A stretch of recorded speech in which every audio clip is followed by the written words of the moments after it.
জীবনে প্রথম এইরকম একটা বিপদে পড়লাম যেটা তোমরা না দেখলে বিশ্বাসই করতে পারবা না।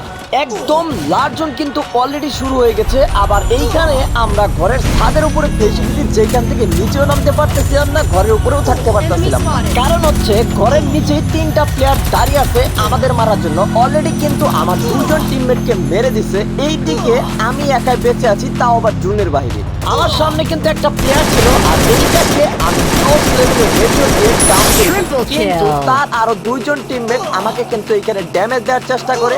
এইদিকে আমি কভার নিয়ে জুনের থেকে ড্যামেজ খাই, আর তখনই আমি অরিয়নটা ইউজ করে কোনোভাবে নিচে নেমে যাই, কিন্তু আমার কাছে মেডিকেট শেষ। বিপদ কিন্তু এইখানেই শেষ হয়নি। এই লুট বক্সটা লুট করে কোনোভাবে আমি দুই তিনটা ইপি নিয়ে সেফ জোনের ভিতরে যাওয়ার চেষ্টা করি। তারপরে দেখতে পারি আমার সামনে আরো তিনটা এনিমি ফাইট করতেছে। শত কষ্টের পরেও এইখানে আমি সেফ জোনের ভিতরে ঢুকে যাই।